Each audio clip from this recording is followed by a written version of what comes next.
ನಮಸ್ಕಾರ ಎಲ್ಲರಿಗೂ, ನಾನು ಹೊಸಡೆಗೆ ನಿಮ್ಮೆಲ್ಲರಿಗೂ ಸ್ವಾಗತ. ಸೊ ಇದು ಪಾರ್ಟ್ 2 ವಿಡಿಯೋ. ಪಾರ್ಟ್ 1 ವಿಡಿಯೋ ನೋಡಿಲ್ಲ ಅಂದ್ರೆ ಹೋಗಿ ಪೈಲ ಅದನ್ನ ನೋಡ್ಕೊಂಬರ್ರಿ. ಡಿಸ್ಕ್ರಿಪ್ಷನ್ದಾಗ ಲಿಂಕ್ ಕೊಟ್ಟಿರ್ತೀನಿ. ಸೊ ಇವತ್ತಿನ ವಿಡಿಯೋ ಒಳಗೆ ನಾವು ಒಂದು ಡಯಟ್ ಪ್ಲಾನ್ ಹೆಂಗೆ ಕ್ರಿಯೇಟ್ ಮಾಡೋದು ಅಂತಂದು ಹೇಗೆ ಕೊಡ್ತೀನಿ. ಸೊ 3 ಮೈಕ್ರೋನ್ಯೂಟ್ರಿಯನ್ಸ್ ಬಗ್ಗೆ ಗೊತ್ತಾಯ್ತು, ಅದ್ರಾಗ ಎಷ್ಟು ಕ್ಯಾಲರೀಸ್ ಅದಾವ ಅಂತ ನಮಗೆ ಗೊತ್ತೈತಿ. ಸೊ ಒಂದು ಡಯಟ್ ಪ್ಲಾನ್ ಕ್ರಿಯೇಟ್ ಮಾಡ್ಬೇಕಿತ್ತಂದ್ರೆ ಐತೆ ನಮಗೆ ಫಸ್ಟ್ ನಮ್ಮ ಮೇಂಟೆನೆನ್ಸ್ ಕ್ಯಾಲರೀಸ್ ಎಷ್ಟೈತೆ ಅಂತಂದು ನೋಡ್ಕೋಬೇಕಾಗುತ್ತೆ. ಸೊ ಮೇಂಟೆನೆನ್ಸ್ ಕ್ಯಾಲರೀಸ್ನ ನೋಡ್ಕೋಬೇಕಿತ್ತಂದ್ರೆ ನಾವು ಗೂಗಲ್ದಾಗ ಹೋಗಿ ಕ್ಯಾಲರೀಸ್ ಕ್ಯಾಲ್ಕುಲೇಟರ್ ಅಂತಂದು ಸರ್ಚ್ ಮಾಡಬೇಕು.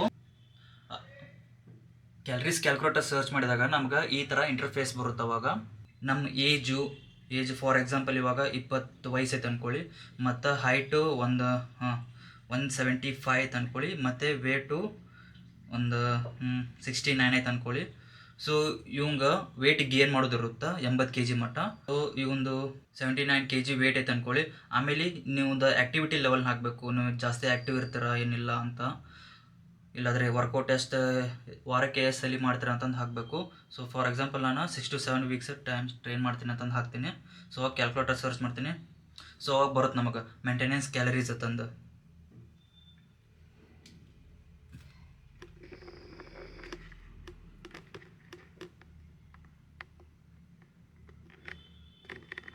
ಸೊ ಇವಾಗ ಮೇಂಟೆನೆನ್ಸ್ ಕ್ಯಾಲರೀಸ್ ಈ ಹುಡುಗಂದ ಫಾರ್ ಎಕ್ಸಾಂಪಲ್ ತೊಗೊಂಡು ಹಂಗೆ ರ್ಯಾಂಡಮ್ ಆಗಿ. ಸೊ ಅವನದು ಮೇಂಟೆನೆನ್ಸ್ ಕ್ಯಾಲರೀಸ್ 2913 ಕ್ಯಾಲರೀಸ್ ಐತೆ.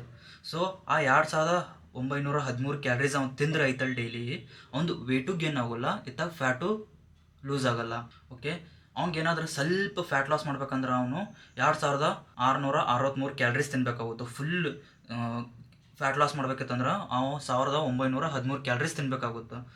ಇದು ಫ್ಯಾಟ್ ಲಾಸ್ದಾಯಿತು. ನಿಮಗೇನಾದರೂ ವೇಟ್ ಗೇನ್ ಮಾಡಬೇಕಾಗಿತ್ತಂದ್ರೆ +300 ಮಾಡಬೇಕಾಗುತ್ತೆ. ಆ ಥರ +300 ಗ್ರಾಮ್ ಕ್ಯಾಲರೀಸ್ನ ನೀವು ತಿಂದ್ರೆ ಐತಲ್ಲ 3213 ಕ್ಯಾಲರೀಸ್ ಸಿಗ್ತಾವೆ. ಸೊ ಆ 3213 ಕ್ಯಾಲರೀಸ್ ಏನಾದ್ರು ನೀವು ತಿಂದ್ರೆ ಐತಲ್ಲ ನಿಮ್ಮದು ವೇಟ್ ಗೇನ್ ಆಗುತ್ತೆ. ಸೊ ವೇಟ್ ಗೇನ್ ಮಾಡ್ಬೇಕಂದ್ರೆ ಹೆಂಗೆ, ಫ್ಯಾಟ್ನ ಲೂಸ್ ಮಾಡ್ಬೇಕಂತಂದ್ರೆ ಹೆಂಗೆ ಅಂತಂದು ಹೇಳಿದ್ನಿ.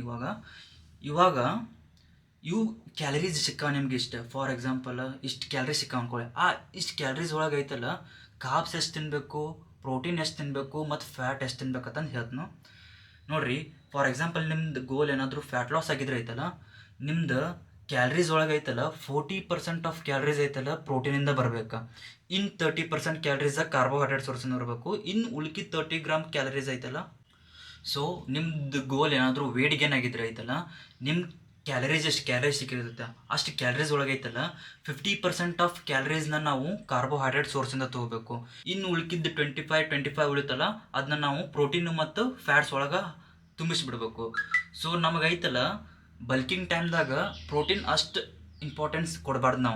ನಾವು ಇಂಪಾರ್ಟೆನ್ಸ್ ಎಲ್ಲ ಕಾರ್ಬೋಹೈಡ್ರೇಟ್ ಸೋರ್ಸಿಗೆ ಕೊಡಬೇಕಾಗುತ್ತೆ. ಯಾಕಂದ್ರೆ ನಮ್ಮ ಗೋಲ ವೇಟ್ ಗೇನ್ ಮಾಡೋದಾಗಿರುತ್ತೆ. ಸೊ ನಾವು ಇವತ್ತಿನ ವಿಡಿಯೋ ಒಳಗೆ ಐತಲ್ಲ ಕ್ಯಾಲರೀಸ್ನ ಹೆಂಗೆ ತಗೊಳ್ಳೋದು ಗೊತ್ತಾಯಿತು. ಸೊ ನಾವು ಕ್ಯಾಲರೀಸ್ನ ಯಾವ ಥರ ರೇಷಿಯೋ ಒಳಗೆ ಡಿವೈಡ್ ಮಾಡಬೇಕು ನಮ್ಮ ಗೋಲ್ ವೇಟ್ ಗೇನ್ ಫ್ಯಾಟ್ ಲಾಸ್ ಆಗಿದ್ರೆ ಹೆಂಗೆ ಅಂತಂದು ಹೇಗೆ ಕೊಟ್ಟಿನಿ. ಸೊ ನೆಕ್ಸ್ಟ್ ವಿಡಿಯೋ ಒಳಗೆ ಐತಲ್ಲ ನಾನು ನಿಮ್ಗೆ ಪ್ರೋಟೀನ್ ಸೋರ್ಸ್ ಯಾವ, ಕಾರ್ಬೋಹೈಡ್ರೇಟ್ ಸೋರ್ಸ್ ಯಾವ, ಮತ್ತು ಫ್ಯಾಟ್ ಸೋರ್ಸಿಗೆ ಯಾವ ಫುಡ್ನ ತೊಗೊಂಡು ನಿಮ್ದು ಒಂದು ಡಯಟ್ ಪ್ಲಾನ್ನ ಕ್ರಿಯೇಟ್ ಮಾಡ್ಕೋಬೇಕಂತಂದು ನೆಕ್ಸ್ಟ್ ವಿಡಿಯೋದಾಗತ್ನು. ಸೊ ಚಾನಲ್ ಯಾರು ಸಬ್ಸ್ಕ್ರೈಬ್ ಮಾಡ್ಕೊಂಡ್ರೆ ಸಬ್ಸ್ಕ್ರೈಬ್ ಮಾಡ್ಕೊಳ್ಳಿ.